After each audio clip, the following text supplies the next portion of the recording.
when you conflate truth and faith, and then the goal then becomes knowledge, and we know knowledge is power, and we know power corrupts. There becomes this sort of cascading place where we can see where the institutions have gotten us today, and I think that's dangerous. What you need. Enjoy what you have and let go of the wheel. Let your mind be still.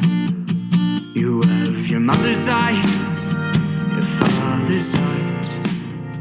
Welcome to the Deconstructionist Podcast, everybody. I'm not going to do it. You did it. I did. Damn it. It's a new episode. It's a new series. It's all new. It's just new stuff coming at you. Well, it's been a couple years. I think we're due, right? We had to do a series. We had to redeem ourselves. Part of this is redemption. Yes, yeah. Don't do, but don't, but do, but probably don't go back and listen to our first Tim Mackey episode. Well, this is Jared Byas. I know. I'm just saying. because he's yeah. So we're doing another series on the Bible. We kind of kicked this podcast off, saying, well, if you're deconstructing, obviously we got to talk about the Bible and all the weird things about it. So we pulled in a guest that has been long overdue. Whoa, show. And what a perfect time to talk about the Bible, because one of our favorite podcasts is The Bible for Normal People. Yeah. And right before The Bible for Normal People launched, we didn't even know it was coming. We had the illustrious, the handsome, the debonair Dr. Peter Enns. Yeah. Not to mention hilarious. Dr. Peter Enns. Hilarious. I would wager to bet he's the funniest Bible scholar out there. I think you're right. Yeah. That dry sense of humor, man. So good. Most Bible scholars, not so funny. But his better half on the podcast, also handsome. Yeah. Very, very kind. Yeah. And wise. And very smart, is Jared freaking Byas. Yeah. This guy's kind of come out like a shot, and everybody loves him now, and we don't know why we're still listening to Pete, to be honest. No, I'm just kidding. I know why we're still listening to Pete, because Pete clearly wrote Jared's bio on their website. Oh, absolutely. Read it real quick. Jared has been my friend ever since I found him along the side of a road in a basket and took him in, fed him, and clothed him. Here's a little bit more about Jared. Awesome point number 1, he's awesome. Awesome point 2, he wrote Genesis for Normal People with me. Awesome point 3, he's like half my age, but way more mature than I am. Awesome point 4, he is seriously entrepreneurial, out-of-the-box, visionary kind of thinker about the present and future of Christian faith. And awesome point number 5, he's been writing weekly on the blog on all sorts of awesome topics, including, and then he goes into all sorts of stuff. Yeah, that's pretty much it. And so, so Jared has got. You're going to hear his story on here, so I don't want to rehash it before you hear it from him. But he's a perfect fit for our podcast. You guys are really, really going to love this episode. If you haven't checked out The Bible for Normal People, or if you haven't read some of Pete Enns' stuff, what are you doing? Yeah. I mean, it's funny because I didn't think about this till after the fact, but the two guests that we have coming up, because it's going to be a two-parter for our Bible series over the course of November, both of them happen to be co-hosts of two of what we feel like are two of the best Bible resources out there in podcast form. And so this week, we talked to Jared Byas, and we focus a little bit on the New Testament, but we're kind of, just talking about the Bible in general, and how do you really absorb and gain an understanding, if you can even do that, of this ancient document filled with all sorts of different types of writing written over thousands of years? It's a struggle. It is. But it's a fun struggle. So fun. And Jared is a wise guide and a good friend, and we just really loved this conversation. So with that, thanks to everybody for supporting us on Patreon. You know who you are. You are loved. You are known. And for everybody else, the Bible is a big part of deconstruction, so let's have some fun and engage it with our friend Jared. Freaking Byas. It's all in your head. Cast away the light that you dread. The others may see only the rain Jared, Byas, this has been a long time coming. John and I are super excited. This is quite an opportunity we have here. And man, we just want to start by thanking you and welcoming you to the Deconstructionist podcast, man. Thanks for hanging with us tonight. Hey, well, thank you guys very much. The pleasure is all mine. It's been fun to go on this podcasting journey alongside you guys. Awesome. Absolutely. And we're huge fans of the podcast that you do with Pete Enns. We were lucky enough to have Pete on, I think, probably about a year ago. Yeah, that sounds about right. Or the beginning of this year, maybe it was. I honestly don't remember anything anymore. Time is relative. It's fine. So thank you so much for being on the show. One of the things that we like to do with first-time guests is just start off with a little bit of background history. You have a really interesting journey yourself. My understanding is you were born and raised in Texas. So talk a little bit about your upbringing. How were you raised, and talk a little bit about the journey that you took. Yeah, absolutely. Yeah, I grew up in Amarillo, Texas, and I always joke because my mother is a charismatic Native American, and my dad was a Southern Baptist Texan. So definitely grew up with cowboys and Indians and very wildly different religious backgrounds as well. So they compromised, and it was interesting. They said, basically, we're going to raise our kids Southern Baptist when they're young because they're really good at, quote, the basics. That was a phrase that was used a lot. They're good at the basics, meaning they taught the Bible, but then you would graduate into more of a charismatic experience as I got older. So we kind of followed that trajectory, went to a Southern Baptist church until I was about 10, and then went to a non-denominational charismatic church, and lots of speaking in tongues. And my grandmother's an itinerant sort of Native American preacher. So she used to travel around in a van and preach and do ministry and help a lot of single women and other things. And so then when I got into high school, I realized I loved academics. I loved reading. I loved theology. I loved philosophy. And so I started going to a Presbyterian church by myself. I felt a little more at home there. They were a little more heady, and I appreciated that. And so I did that, and then went to Liberty University and studied philosophy, and then went to Westminster, which was really where I wanted to go since I was a kid. Some people wanted to be, they want to be firemen or doctors. I wanted to go to Westminster since I was 13, 14 and get a PhD in presuppositional apologetics. Yeah, that was my dream. As it is for many young men in America. And so I went to Westminster, and I went there to study theology and presuppositional apologetics, which is, defense of the faith. And it was not to be overly spiritual or overly dramatic, but my first semester, I just thought, oh, these faculty members are kind of jerks. That was basically for me. I just said, I just don't see this. If this is what it means to be a Christian, if this is the fruit that it bears, I'm not sure. Like, I like being smart and being right and being in control of everything, but I'm not sure I really want to be an asshole. So, right. Yeah. So but fortunately for me, I fell into the arms of the Biblical Studies department, who just in their life, they were very gracious, and they were interested in justice, and they were very passionate people, and really connected with us as human beings and not just as students. And so I just ended up falling in love with the Bible and the text, and really it was the professors who made that come alive. And one of those was Pete Enns and a whole host of other great folks. And so during that time, I was also a pastor of a mega church up here near Philadelphia. So I had about 3,000 or 4,000 members, and I was one of 5 on the teaching staff there. So, and Pete and I kind of went through our journeys together. Me getting resigned from the church that I was a pastor of, and Pete getting resigned from Westminster, and so we connected over that, and kind of went along that journey together and stayed in touch while I was teaching philosophy at a university, and we wrote Genesis for Normal People together, and the rest is history. Oh, that's crazy. So was there a particular moment, as you look back on your journey, or was it more of a gradual evolution? Obviously, there's there was some questioning, or when you talked about going to the Presbyterian church, by yourself.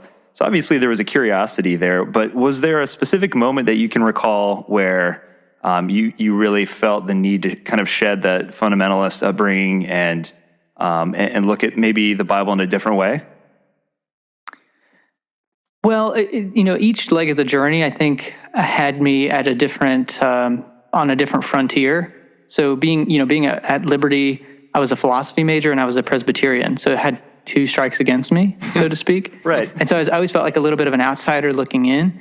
And then at Westminster, being in the biblical studies, and there was a whole political drama happening there. So I felt a little bit on the outside in. Like we called it the Schleiermacher Reading Group, which is kind of a reading group and kind of like a protest group. So I always feel like I had one foot in and one foot out, one foot on the edge and one foot in the middle. And yeah, so I think it was gradual. Probably my own doing, being insatiably curious, and a little bit of a troublemaker probably too. So I think it was slow and gradual in that way. Like, okay, I went to Liberty, didn't really fit, so that kind of pushed me further out. I went to Westminster, didn't really fit, so that pushed me out. Where I was a pastor, it didn't really fit, that pushed me further out, and kind of so on and so forth as it went. So I felt always a little bit of an outsider. So to, dive into this just a little bit deeper, getting some of your bio here and your spiritual narrative and your history, this particular episode is going to kind of fit into a series that we're doing around the Bible, so this is perfect. And one of the things that John and I have found, and obviously you've found too, since it's the namesake of the podcast and a lot of the work you do with Pete Enns, is that the Bible is really going to be at the center of a lot of our either raveling or unraveling and journeying and constructing and deconstructing that we're doing. It's such a force. It's so heavy, and it's so important. And I was wondering if you wouldn't mind, kind of tell us your evolution with the Bible. So, we got your story. I would be a little bit more interested on this episode, and I think the listeners would be too. So much of my spiritual history, I can just tell you about my relationship with the Bible, and I think that that's a good thing for us to talk about right now. So would you mind just kind of telling us about your evolution, from maybe a kid to sort of where you are now? Just give us the kind of arc of, how that unfolded. Yeah, sure. Let's see. That's not a trajectory I've laid out too often, but I would say this. It reminds me of Peter Rollins gave me words to this at some point when he talked about taking the Bible too seriously, and I feel like I was a little too sincere as a kid. So I was very interested in the Bible. I carried a Bible in my back pocket all the way through high school. I was one of those, I had sticky notes all throughout it to the point that the binding was falling out and markers everywhere. And so I had probably 20 different versions that I was flipping through, and the amplified version and blah, blah, blah. So going into Liberty, just very, very curious, very sincere and genuine and passionate, and then learning Greek in college, and then Hebrew in seminary, and so I think it was the seriousness at which I took the Bible that really led to a lot of the questions that I had. And basically, I think I took every tradition that I found myself a part of a little too seriously. And I think of it as that I wanted the Bible to fit in so well, and I was so interested in defending it that I wanted no rock left unturned. I wanted every question answered. And so when I would go to the Bible for these answers, eventually I think of it as like going down a road that's paved, and eventually it turned to dirt, and then eventually there was overgrowth, and then eventually I lost my way with it, sort of. I'm taking it so seriously, I'm sort of going as far as I can, and then it's not making sense anymore. And I think that would have been true in the various paths I would have gone, whether it was charismatic or in Presbyterian theology, or kind of any route I took. So that was really what it was just these don't make a lot of sense. And of course, seminary would have been extremely, I would call it influential and helpful. Some people would call it detrimental and devastating. But because I was introduced to just so many amazing writers who clearly took the Bible extremely seriously, like John Levinson and Walter Brueggemann, and even Phyllis Tribble and some of these classic kind of feminist writers. And I just remember thinking, they are getting into the nitty-gritty of these texts in a way that is so life-giving to me. Unfortunately, they're also terrifying because they're coming to conclusions that I'm not really comfortable with. But I loved the refreshing creativity and scholarship. People who could just, you've talked to people where they can just throw out these narratives. And I especially appreciate some of the Jewish scholars we've had on the podcast who can just flip through the Bible in their minds and bring out specific passages like they're nothing. And so I always appreciated that. And so that really shaped a lot of it. But I would say, I was very sensitive as a kid, and I probably still am in some way, but it always hurt my feelings when my serious and sincere attempt to study the Bible seriously led to a lot of people basically condemning me for not taking it seriously. So I was always compromising with the world, or, well, you could only come to that conclusion if you're ignorant or evil. You couldn't come to it through serious study. That doesn't make any sense. And that was always just hurtful for me, because it really was this curiosity to search and find what was in the text that led this way. So one of the interesting things that you brought up there that I would love to get your take on, and something that we talk about on the podcast a lot, which is just the role of language when it comes to interpreting Scripture. And so you mentioned, your seminary courses, you're learning Greek and Hebrew. And so, these are two very complex and nuanced languages. So as you started to learn these languages, how did that impact the way that you viewed some of these passages that you had probably read thousands of times as a child? Yeah, I was, one thing that just came to mind was actually while I was at Liberty, and we were in Greek translating John 3:16, and it said, "For God so loved the world," blah, blah, blah. And I probably shouldn't say blah, blah, blah. That seems irreverent. But we know what you mean. Yeah. So on and so forth, blah, blah, blah. Anyway, it struck me. It was one of those first kind of aha moments where I had always read it in English to say that for God so loved the world that he gave his only begotten son, meaning this is how much. So it was a quantity. This is how much. Like, you could love the world less and do less, but this is how much. Like, this is kind of bigness. And I probably got that from Sunday school too. Like, he loved the world so much. Totally. But in the Greek, the so isn't sort of quantity. It's not an exclamation. The Greek is actually just the how. It's like an adverb. This is how God loved the world. He gave his only son. And for some reason, it was such a small nuance, but it clicked for me in a way that I never heard that verse before. And so it wasn't like, no, this act here actually defines what love is. Not like there's these lower forms and these higher forms, but this is how love works, that he gave up something. There's this sort of kenosis or sacrifice, self-sacrifice built into the notion of love. And so anyway, that's just one small story. I think that, and then there were many, many more of these ahas throughout the text that were similar. Oh man, that's so good.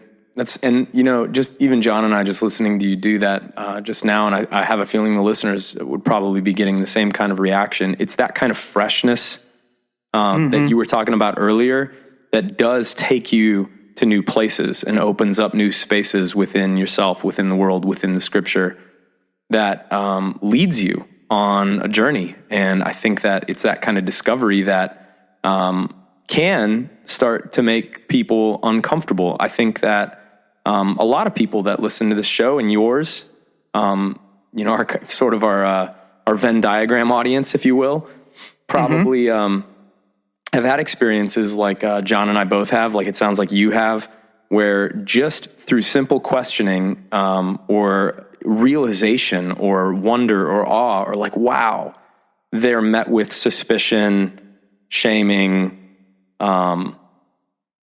just that kind of that cold shoulder that like, whoa, you can't, like, you're messing with my structure, man. You can't do that. Like, don't mess with my structure. I wonder, I know you've done some episodes on this and you've talked about this before, and it's obviously been a part of your journey. So how does that kind of realization, when you dig into scripture and realize something new that sets you at odds with the people around you, what are some ways you've experienced that, and how do you handle that? Yeah, that's so is that, I'm asking, let me ask a follow-up question. Is that a sociological question? Is that a question of how do you handle it when you come to a realization of something that those around you haven't, and how do you navigate those waters?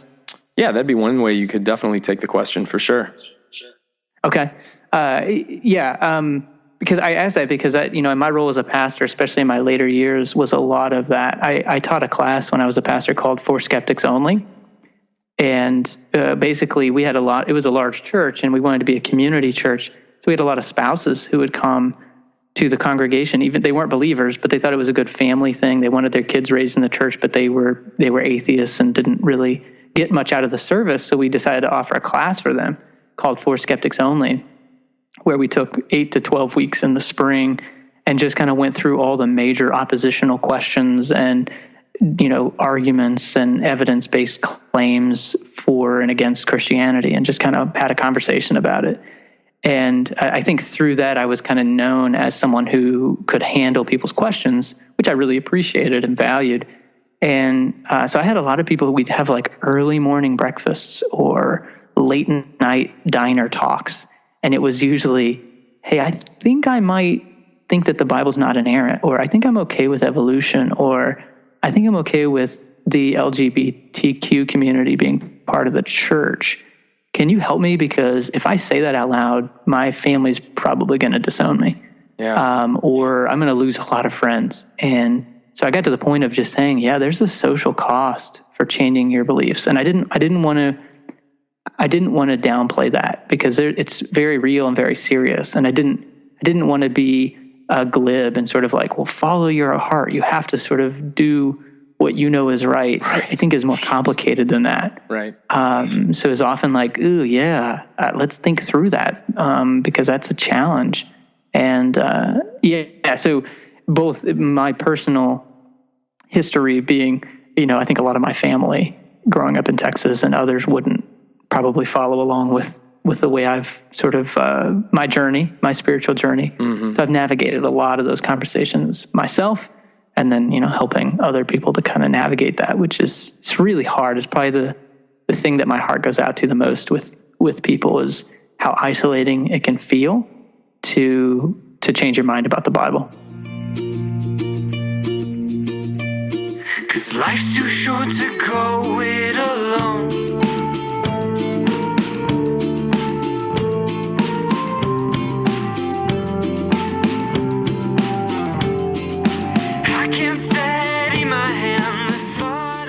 So I think that's one of the things that Adam and I and so many other people love so much about the podcast that you and Pete do together, is that you guys just do such a tremendous job of taking what can seem like a really daunting task of like really putting in the work. I think that's necessary to really kind of start to even begin to understand what the Bible is trying to speak to us, right? So you guys do such a tremendous job of really making that accessible and making it fun.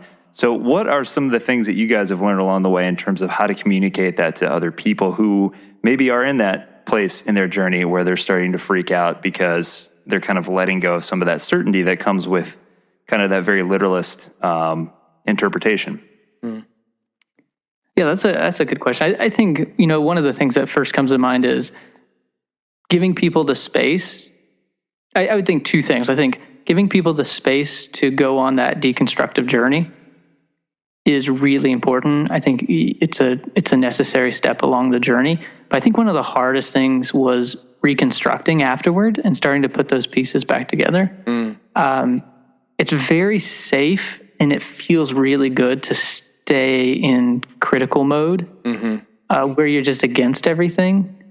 And I think, being trained in philosophy, I think that was actually the goal of my field, was be objective and criticize everything and everyone and never engage in a heartfelt way.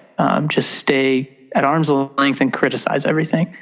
which is why I was so drawn to the existentialists who rejected that. But there's something very safe about that. And so I think it's easy to go on that journey and kind of get stuck there. So it's been an interesting learning on when to push people and when to let people be where they need to be, and validate however long it takes to stay in that painful place where you just hate Christianity or hate the church or hate the Bible, don't want to pick it up, don't want to read it. And understanding that, I think for me at least, it was a 5 to 7 year journey to really come out the other side of that. And but yeah, I think the one thing that I've learned in the podcast journey is how to navigate those conversations, but also how difficult it is to build something new. I have a deep respect for people who are putting out creative theologies now and creative readings, because it's tough. It's really easy to, read Rachel Held Evans or whatever and critique her and say like, well, I don't agree with that, or I don't agree with this. But man, to write that stuff and to create new ways of being in the world, in the Christian world, is tough. So well said. Yeah, well said. I think one of the things that I picked up on that it's just really interesting to hear you talk about all this, Jared, because you've just got such a unique journey, but it's in some ways so archetypal in a lot of ways with the philosophy and, your path from like an entrenched conservatism that was not only Southern Baptist, but charismatic, and then Westminster and Liberty. And I mean, then getting to where you're at right now, I'm really enjoying hearing you do this. And one of the things that I picked up on is that it seemed like, early on in your journey, both, philosophically and theologically, there was like almost an anxiety to defend and get it right. And that had to do with maybe what faith meant. Would I be on par with how you see your journey if I said something like that? I'm trying to think. I'm not sure. Maybe say a little more. Say it in a different way. Yeah. So like just, early on, just really wanting to be right. You had mentioned, and you'd used the word control, and just every rock overturned, like just like a really wanting to make sure you get to all of it. And I relate to that. That's kind of how I was too. Yeah, I definitely relate to that. I think looking back, a lot of it was probably sincere curiosity and desire to be, godly or whatever that meant at the time. But, I think, looking back a lot, just as much of it was my personality, and I really like to be in control, and I really like to be right. So there's just as much of a shadow side to that, I think, as was positive. For sure. I wonder, do you think that a lot of times, especially in like the Western kind of evangelical denominations and things like that you were brought up in, I was brought up in, a lot of our listeners were brought up in, knowledge and getting it right is too closely equated with faith? Oh yeah, absolutely. Yeah, I'm actually I'm working on a book right now that's really about how we've conflated, but basically how we made truth an idol in our church. In our attempt to keep up with modernity and keep up with the Enlightenment, we didn't want to get left behind, and so we sort of hitched our wagon to truth. And I think that we've conflated maybe truth and faith in a lot of ways, and I think that's led to when you can.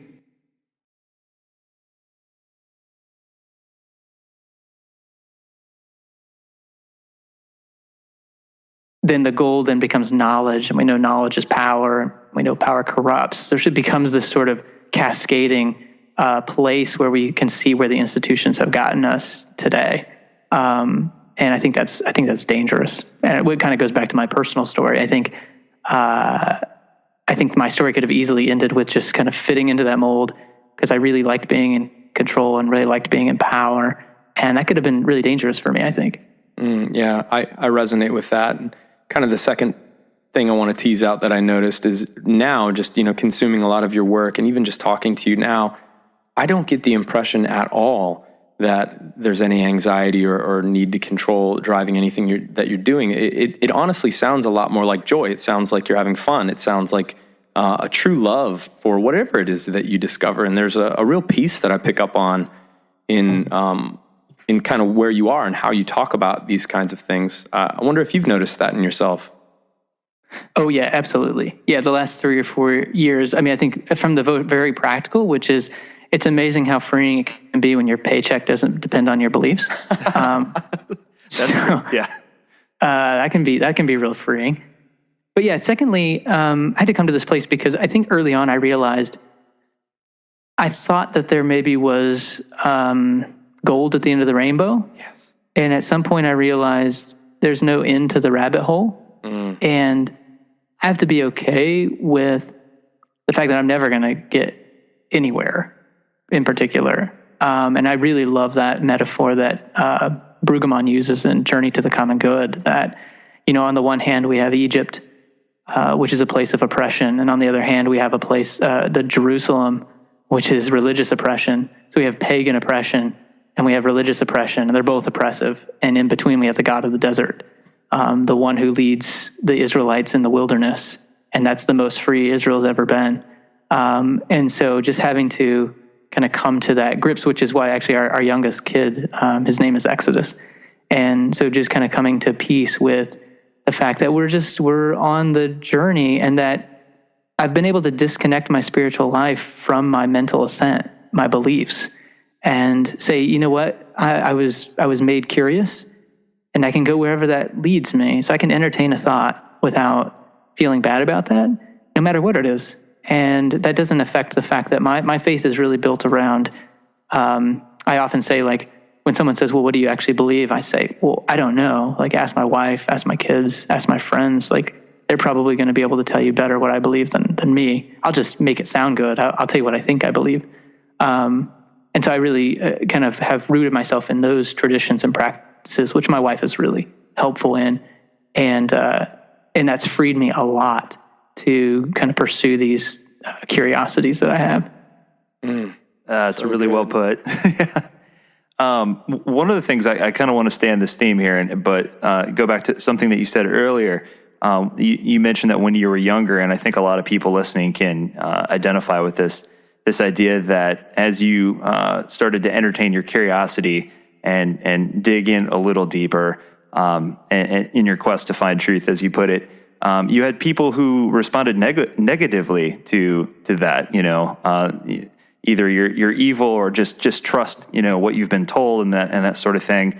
And this is the sort of thing that still happens now. So you talk about oppression. That's definitely very oppressive. In terms of not allowing folks to ask questions or to dig deeper. So what do you say to folks, the younger version of yourself that's wandering around out there today? So good, John. To my younger version of myself, I think I always want to point out that you're not alone, and that's more true now, I think, than ever. And that's been a real blessing that we didn't really anticipate with the podcast, is so many pastors reaching out saying, hey, we're the kind of congregation we hope that the normal people who listen to your podcast would be welcome at. And so there's just a lot more conversations going on around that. And secondly, I would say particularly to my younger self, is it's okay not to know the answers. Like, you don't have to be an asshole, and you don't have to, right?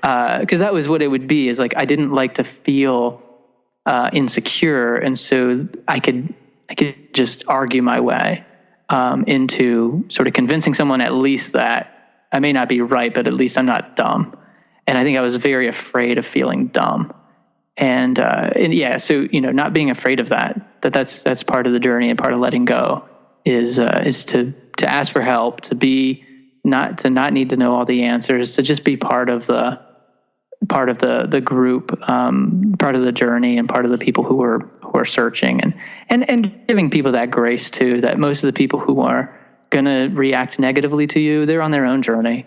And they're probably reacting in some ways out of that same insecurity that you want to defend yourself out of. So, yeah, one of the things that that I found very interesting also, just kind of engaging with, with the people who listen to our podcast as well, as we engage with people who are all over the spectrum, or all over the path on their, particular journeys, as it were. And one of the things that I found interesting is that folks who we encounter who would probably self-identify as maybe atheists seem to be arguing against a version of Christianity that I wouldn't even agree with, almost like a straw man argument, where they're raging against kind of this caricature of the faith.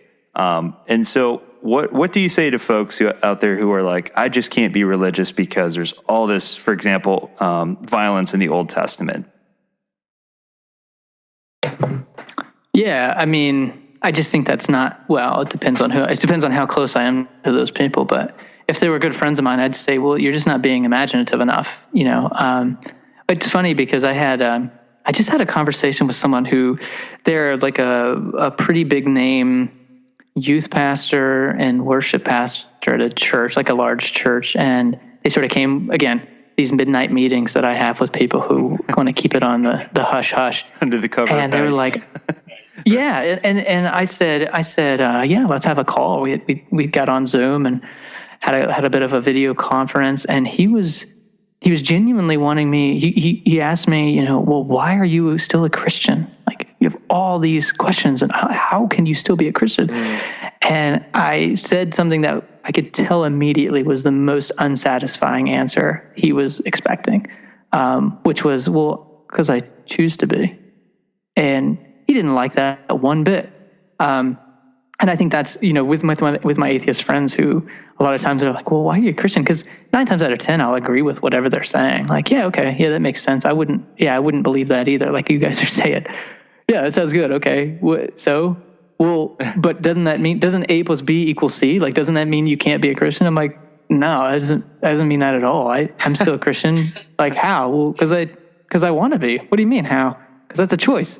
And I think there is that sense of, I'm a big Kierkegaard fan. And so for me, I spent a lot of years coming into this, like, truth is subjectivity, and the importance of the individual before the absolute and choice. And so that for me, I have to realize that not a lot of people I wouldn't say not a lot of people I engage with are there. And so for me to say that's pretty jarring, and I have to sort of walk them along for a while before they kind of even understand what I'm trying to say. But yeah, that's usually what, with atheists or agnostics, they point all these things out to me. I'm like, yeah. And why is that a necessary conclusion? I don't understand. So. Well, what's interesting about that too, is that the way that they're approaching it with that A plus B must equal C. And, if this is the way it is, then how could you be a Christian, is really kind of the same thing that a lot of us have grown out of with the fundamentalist approach, which is very rigid, very linear, like you said, not very imaginative, and it doesn't take into account a lot of the mysterious, more, like you said, existential, mystical things that are deep within the tradition, not separable from the tradition, but also aren't logical. They don't make sense. Like, unconditional love doesn't make sense. Yeah, absolutely. And I do, I think I've gotten in trouble sometimes online because I like to draw these analogies and connections between fundamentalists and what I call like the scientism advocates, and who are just fundamentalists for science. Right. And and I feel like they're sort of at that higher level of structurally, they have the same belief system, or at least the same belief set, have posture of belief. And for me, I'm more interested in a different posture of belief than I am the different content of those beliefs. Yeah. Tell us just a little bit more about that when you say posture of belief. If you could tease that out just a little bit. Nope, I can't. Oh, dang it. I'll just have to edit that out then. Bad question, Adam. Yeah. So, really it's, it's hard because I think in these word pictures, but I think of what we believe and how we believe. So I think of form and content. I think of structure, like container, and what we put in the container. And I think for so long, our Christianity was just about what you put in the container. It's just the formulas and the beliefs and the words that come out of your mouth and the mental assent that comes into your mind, and the softer things, the things around that, what I would call like the containers or the form of our belief, the posture of our belief. How are we orienting ourselves toward the world? Was never a part of the equation.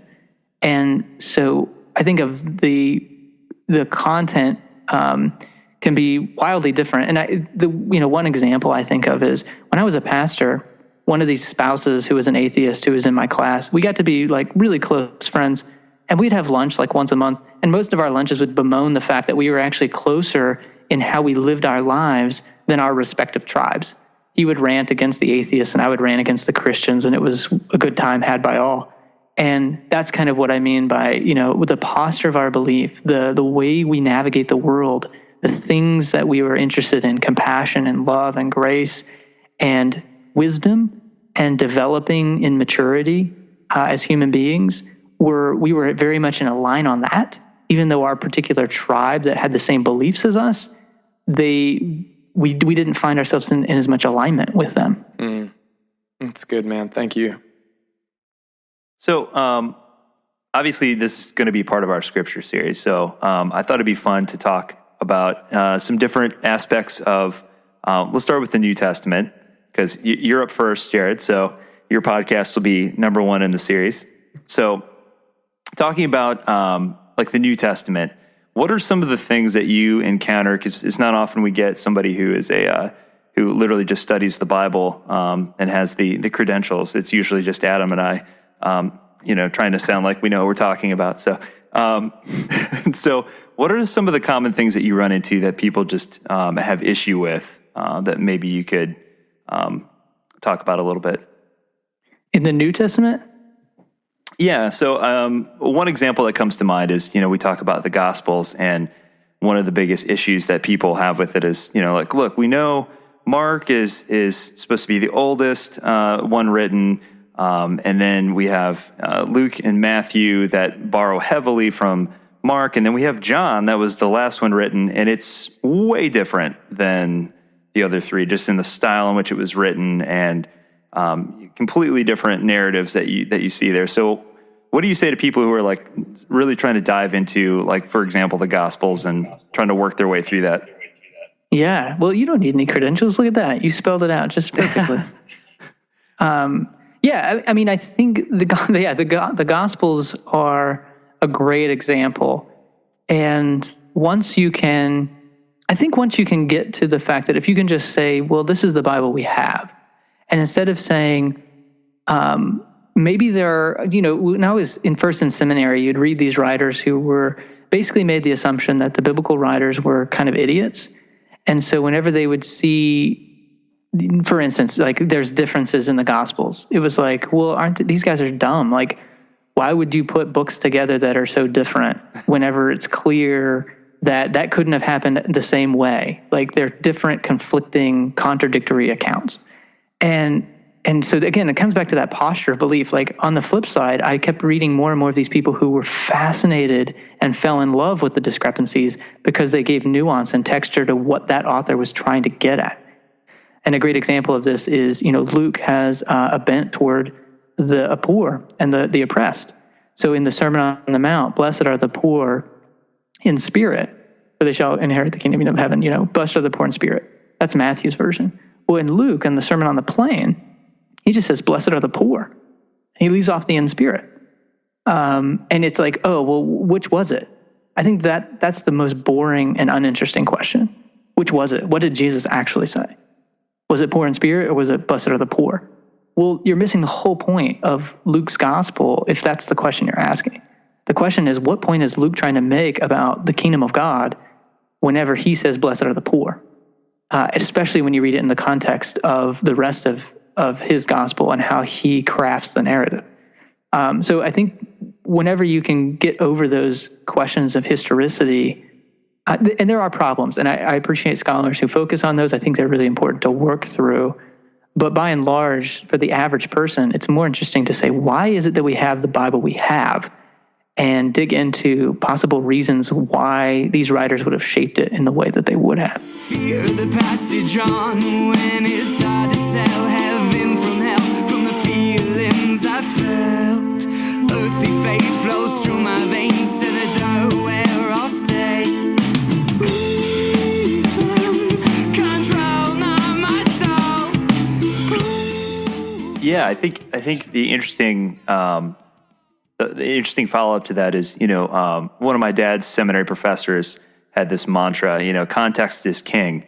And so for me, the context has always been the fascinating part of it.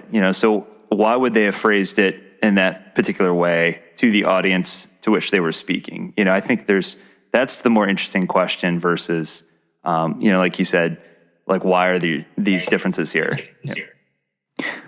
Yeah, and I think there's a two-way street that I think is important, because too often maybe we read it one way, which is context is king, and so to find the historical situatedness of where they were is really great. But then there's a second reading, which is kind of what I was getting to at the beginning, this refreshing creative reading that can only come out of a deep respect and thoroughgoing intimacy with the text. That I think is really important. I'm thinking of writers like,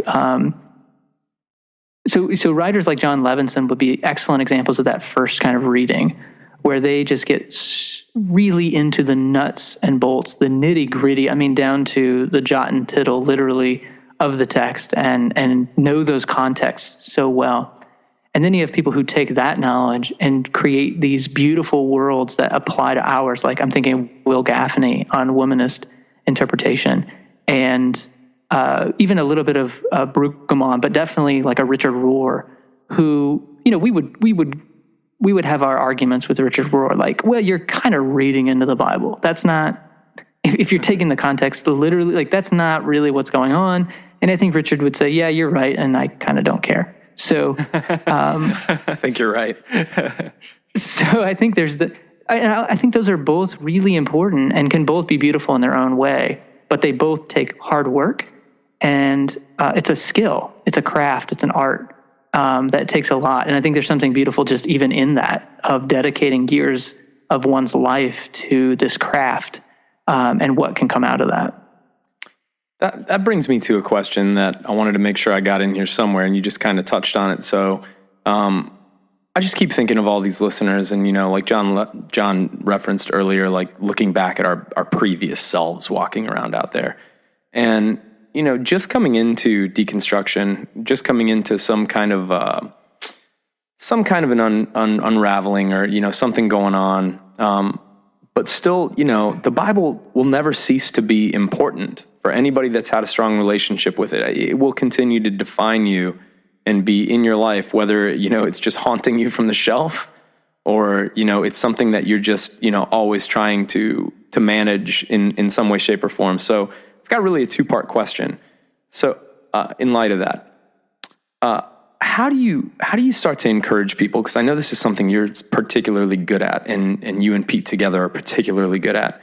How do you start to encourage people to overcome, or ways that we can overcome the anxiety that we've all kind of been steeped in certain ways, of looking at the Bible as something to get right, quote unquote, or correct, or to find some degree of established certainty from it? How do we kind of move from that? And we know that that's not where we want to be anymore, but that anxiety is still there, and move into some of the other ways that you're talking about having a relationship with Scripture. Because I think that's a difficult transition for a lot of us. That gear gets stuck. Absolutely. I think that's a really well put.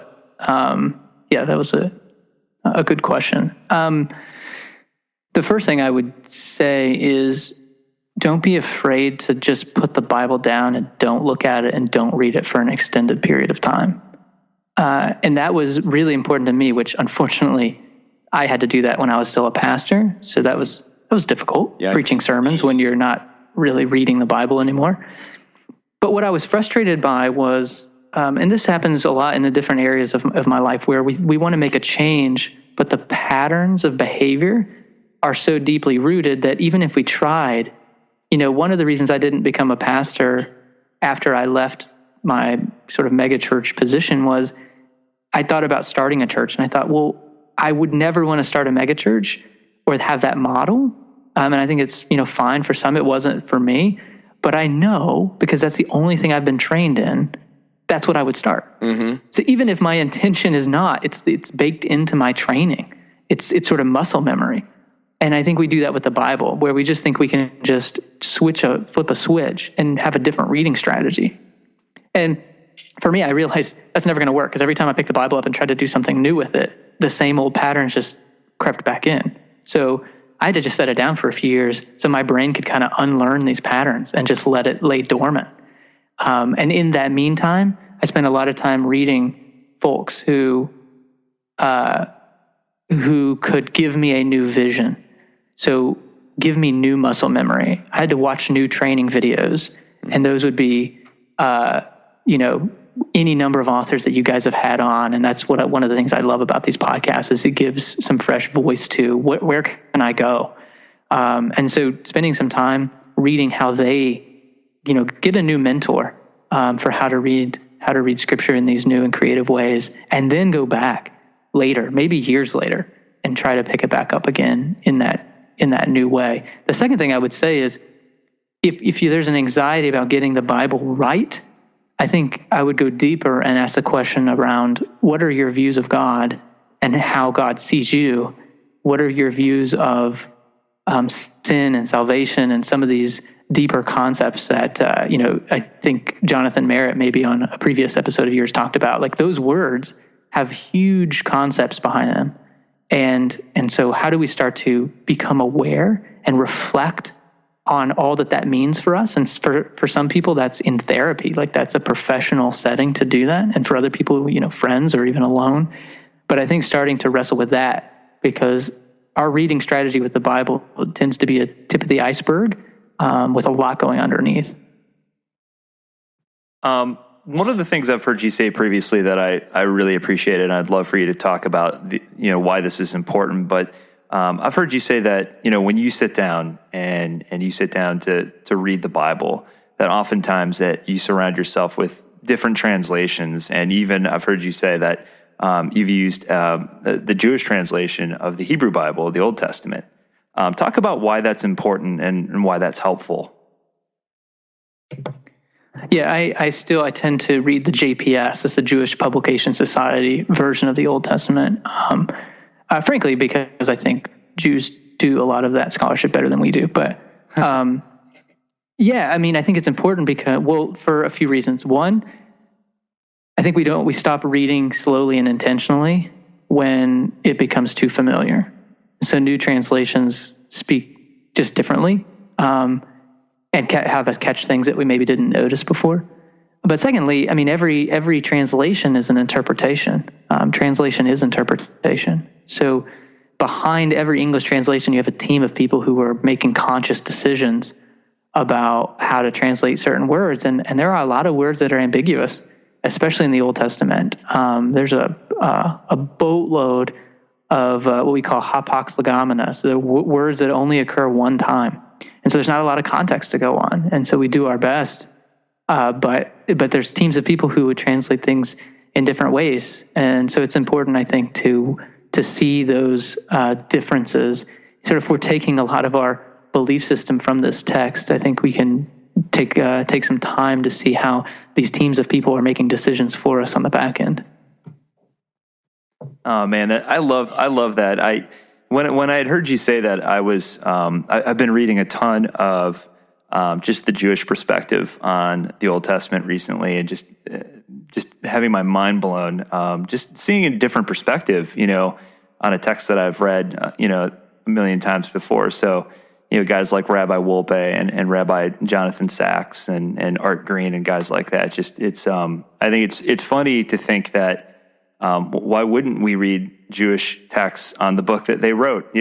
Like it's just funny that people just don't even consider that. Right. Yeah, absolutely. And yeah, their insights read some Jewish authors and then like it's you'll quickly find that what we thought was kind of the only way to think about something, we are woefully mistaken.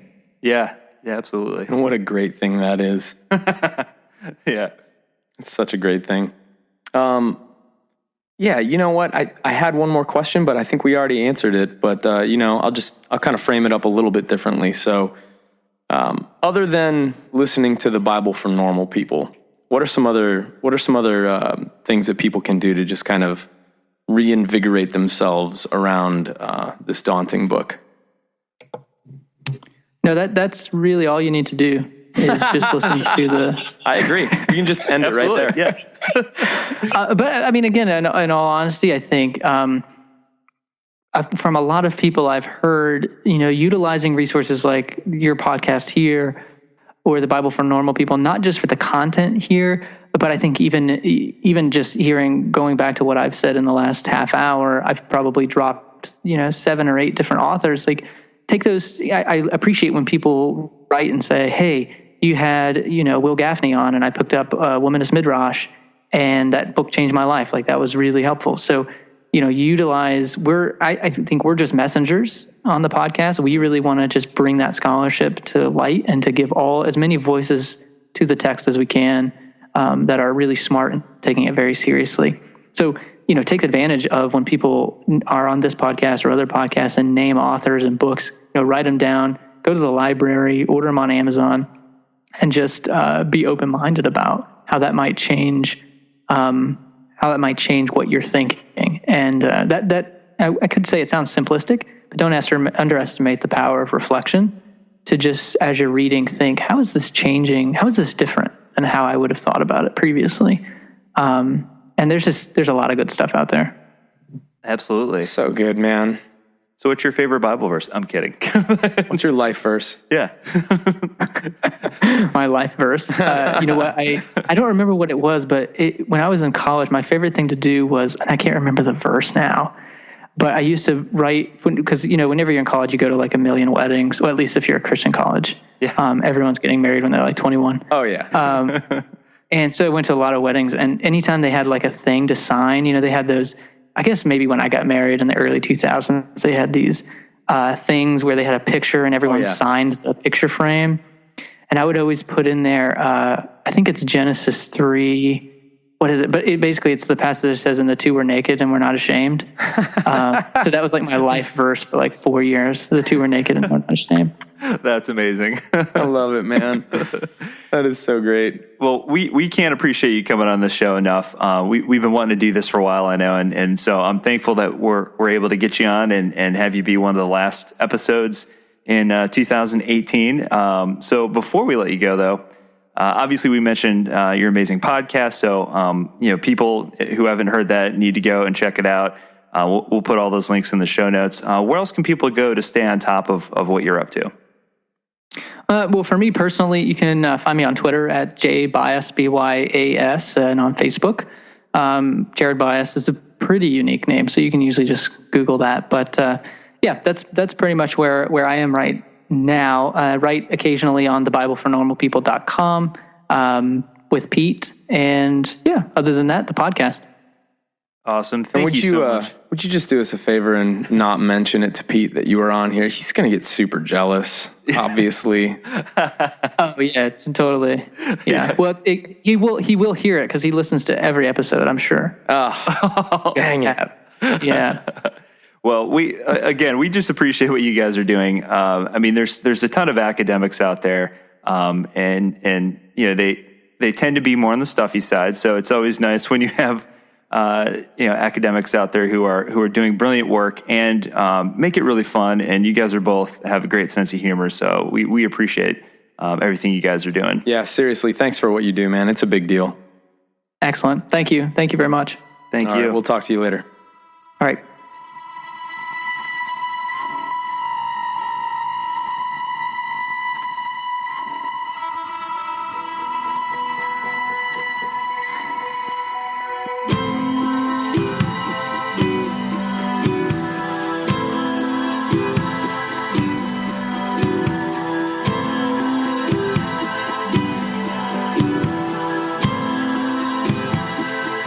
I'm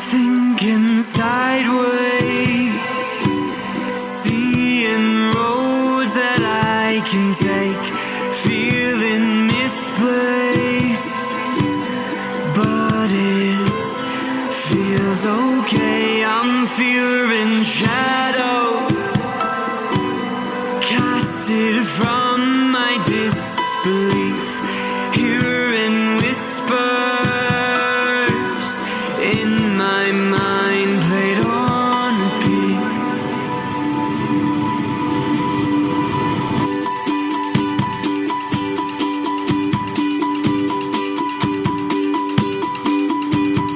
Faceless and nameless, to the people in this place, they could care less about the things I say or do unless I give them reason to turn their heads. Get up, walk to the stage, their gaze follows me the whole way, watching every step that I take, 'cause one misstep puts my life at stake. Please save me.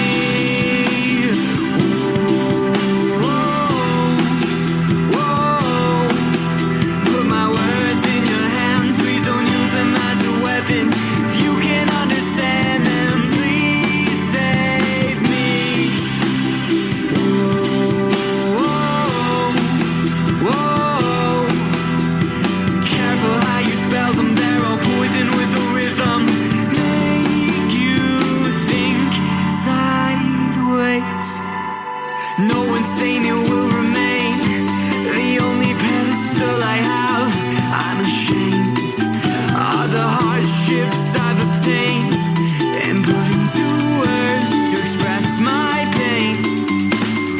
Everyone sings along. It seems like I'm not the only one who's running from their own minds every night, despite these nights in front of 1,000 lights. Please save me.